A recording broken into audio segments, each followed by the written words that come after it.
La guerre en Ukraine a pris une tournure dramatique, marquant un moment historique dans le conflit en cours. Pour la première fois, l'Ukraine a déployé avec succès un système de missiles de fabrication européenne pour neutraliser une cible russe. Cet événement significatif souligne la puissance militaire croissante de l'Ukraine et envoie un message clair au président russe, Vladimir Poutine.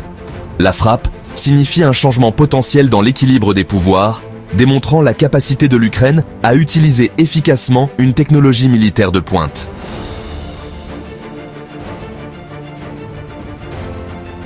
Au cœur de cette frappe historique se trouve le système de missiles solaires de fabrication européenne SAMPT. Ce système de défense aérienne sophistiqué, développé en France et en Italie, représente un élément essentiel de la stratégie de défense de l'Ukraine. Le SAMPT, avec son radar avancé et ses intercepteurs à grande vitesse, offre une lueur d'espoir dans la lutte de l'Ukraine pour sa survie.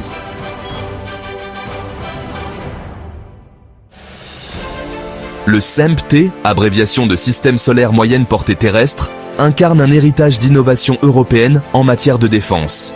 Son développement, qui s'étend sur près d'une décennie, reflète un engagement à créer un système de défense aérienne de pointe. Des ingénieurs et des scientifiques de plusieurs nations ont mis en commun leur expertise pour créer un système qui établirait une nouvelle norme en matière de capacité de défense aérienne.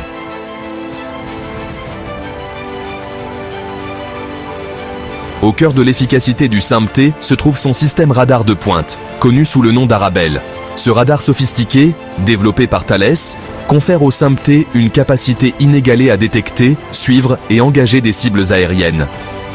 Le radar Arabelle peut suivre simultanément jusqu'à 100 cibles, créant ainsi une image aérienne complète pour les opérateurs du SAMPT.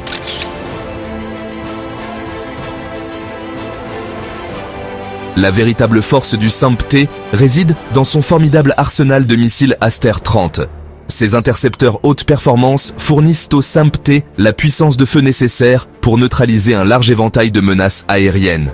Le missile Aster 30 est guidé par un système de navigation inertielle extrêmement précis, garantissant une précision millimétrée.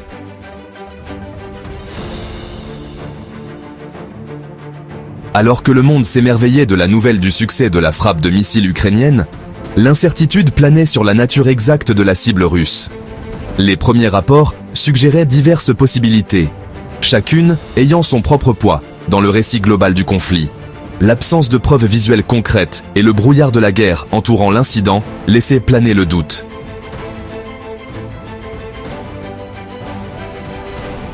Indépendamment de l'identité exacte de l'avion abattu, l'importance de la réussite de l'Ukraine restait indéniable. L'engagement réussi a marqué un tournant dans le conflit, démontrant que l'Ukraine possédait la capacité de défier la puissance aérienne russe. La frappe a envoyé des ondes de choc à travers l'establishment militaire russe, le forçant à réévaluer ses tactiques.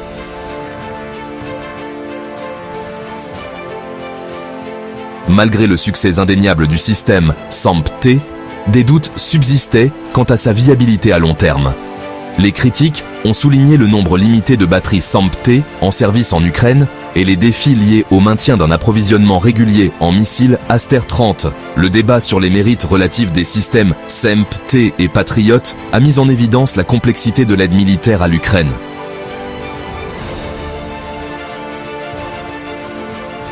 Le déploiement réussi du système de missiles SAMPT en Ukraine a marqué un tournant dans la dynamique de l'aide militaire internationale. Face à la prudence des États-Unis, les nations européennes ont saisi l'opportunité de s'avancer et de combler le vide. La France et l'Italie, en particulier, sont apparus comme des acteurs clés, le CMT devenant un symbole du soutien européen à l'Ukraine. La fourniture du CMT et d'autres armes avancées par les pays européens a représenté un changement significatif dans l'architecture de sécurité de l'Europe de l'après-guerre froide.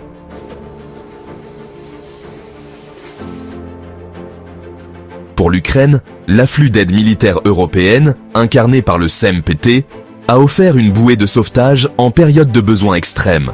L'arrivée de systèmes occidentaux, comme le SAMPT, a fourni une augmentation de capacité indispensable. Le passage de la dépendance de l'Ukraine à l'égard des systèmes de l'ère soviétique à des armes de fabrication occidentale a eu des implications considérables.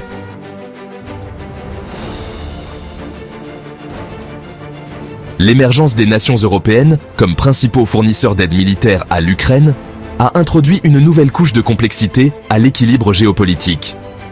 Les États-Unis, tout en saluant initialement le soutien accru de l'Europe, se sont retrouvés à naviguer dans un réseau complexe d'alliances et d'intérêts stratégiques.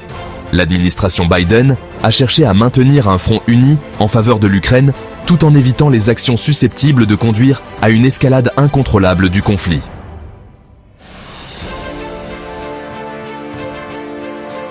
Alors que le succès du SAMP-T offrait une lueur d'espoir, la stratégie de défense aérienne de l'Ukraine était confrontée à un défi de taille, la vulnérabilité de ces systèmes de missiles Patriot fournis par les États-Unis. Ces systèmes, initialement salués comme révolutionnaires, étaient devenus des cibles de choix pour les attaques russes, mettant en péril la capacité de l'Ukraine à protéger son espace aérien. Le Patriot, pierre angulaire des capacités de défense aérienne américaines, avait été fourni à l'Ukraine dans le cadre d'un programme d'aide militaire de plusieurs milliards de dollars. Son arrivée sur le champ de bataille a suscité l'optimisme, car il promettait de renforcer les défenses de l'Ukraine contre les attaques de missiles et les raids aériens russes. Cependant, la Russie, consciente de la menace que représentait le Patriot, a réagi par une campagne calculée pour neutraliser ces systèmes.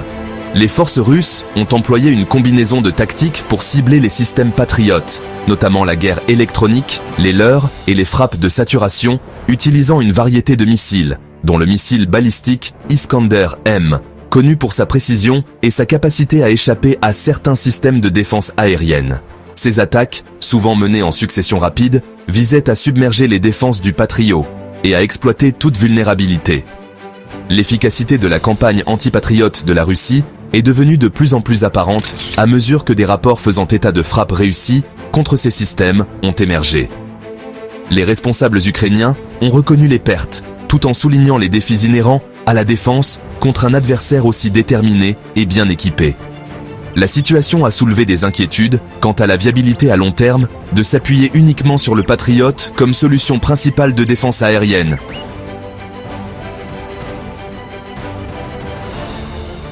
À cela s'ajoutait une préoccupation croissante, une pénurie potentielle de missiles pour les systèmes Patriot et SAMP-T. L'intensité du conflit, couplée aux taux élevés de dépenses en missiles, a tiré la sonnette d'alarme quant à la durabilité des capacités de défense aérienne de l'Ukraine à long terme. Le Patriot, malgré ses capacités avancées, dépendait d'un stock limité d'intercepteurs, chacun coûtant des millions de dollars. Les États-Unis, bien qu'engagés à soutenir l'Ukraine, étaient confrontés à leurs propres contraintes de production et à des défis logistiques pour répondre à la demande sans cesse croissante de ces missiles. La situation était encore plus précaire pour le système SAMP-T.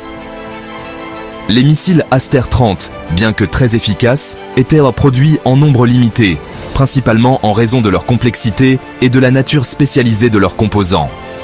La France et l'Italie, principaux opérateurs du SAMP-T, avaient fourni une partie de leur propre stock à l'Ukraine, mais ces transferts n'étaient probablement pas viables à long terme.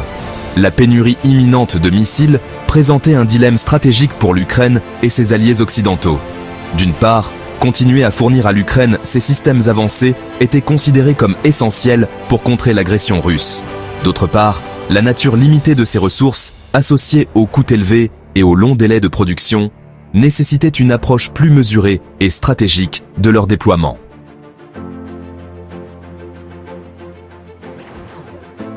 Malgré les défis posés par la vulnérabilité du Patriot et la pénurie imminente de missiles, une lueur d'espoir est apparue des cendres de l'incertitude. Le déploiement réussi du SAMP-T avait prouvé que des systèmes alternatifs pouvaient contrer efficacement la puissance aérienne russe, offrant à l'Ukraine une potentielle bouée de sauvetage face à l'adversité. De plus, le succès du SAMP-T a servi de signal d'alarme à la communauté internationale, soulignant la nécessité d'explorer des solutions alternatives de défense aérienne et de diversifier les chaînes d'approvisionnement afin de réduire la dépendance à l'égard d'un système ou d'un fournisseur unique. Le conflit avait mis en évidence les limites d'une dépendance exclusive aux armes américaines et souligné l'importance de la collaboration internationale pour renforcer les défenses de l'Ukraine.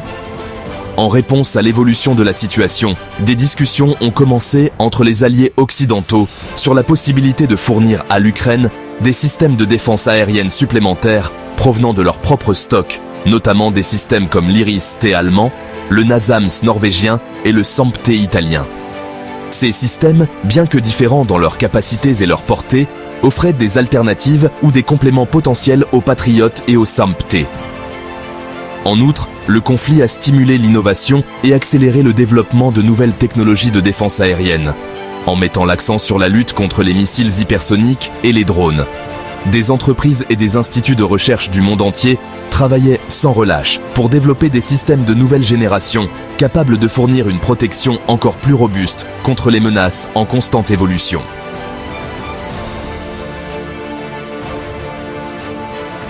Le déploiement réussi du système de missiles SAMP-T en Ukraine, qui a culminé avec la destruction d'un avion de guerre russe, a déclenché un débat.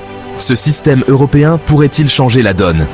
La réponse est complexe et dépend de nombreux facteurs. Les partisans mettent en avant ses capacités techniques, comme son radar avancé et ses intercepteurs rapides. Cependant, les sceptiques soulignent le nombre limité de systèmes et les défis d'approvisionnement en missiles. L'impact à long terme reste incertain.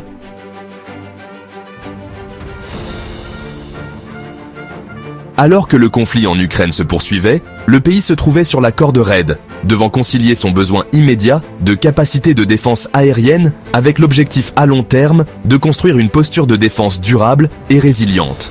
Le SAMP-T, bien qu'étant un ajout bienvenu à l'arsenal ukrainien, ne représentait qu'une pièce d'un puzzle beaucoup plus vaste et complexe. Les dirigeants ukrainiens étaient confrontés à une série de défis de taille. Le premier et le plus important était la nécessité d'assurer un flux constant et fiable d'aide militaire de la part de ses partenaires occidentaux.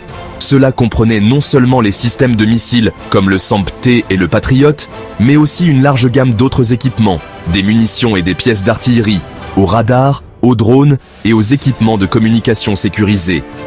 Deuxièmement, l'Ukraine devait poursuivre le processus complexe d'intégration des armes occidentales dans sa structure militaire existante, une tâche rendue plus difficile par les barrières linguistiques, les différences de doctrine militaire et le besoin de formation spécialisée. Cette intégration devait se faire tout en combattant simultanément un ennemi implacable et en défendant son territoire. Troisièmement, l'Ukraine devait naviguer dans les eaux troubles de la diplomatie internationale, en équilibrant son désir de lien plus étroit avec l'Occident, et la nécessité d'éviter les actions qui pourraient en provoquer la Russie ou aggraver le conflit au-delà d'un point de non-retour. Cela exigeait une touche délicate et une compréhension aiguë du paysage géopolitique.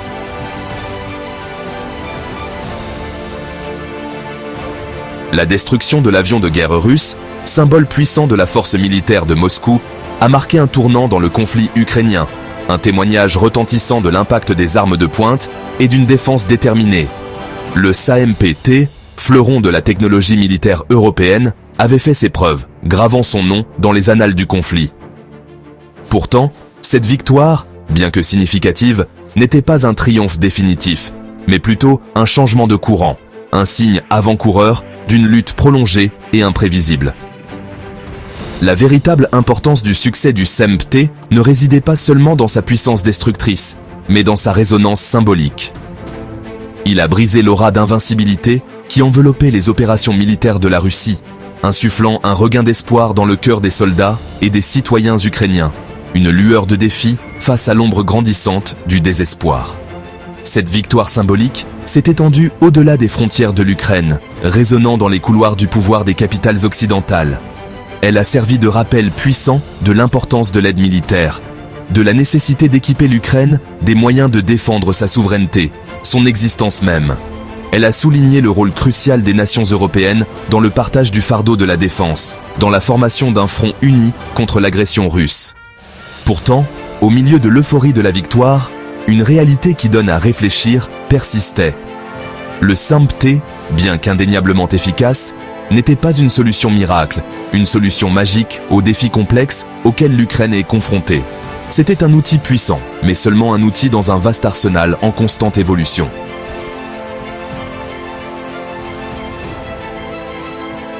Alors que la poussière retombait, après les ondes de choc initiales du succès du SAMP-T, les dures réalités d'un conflit prolongé s'installaient.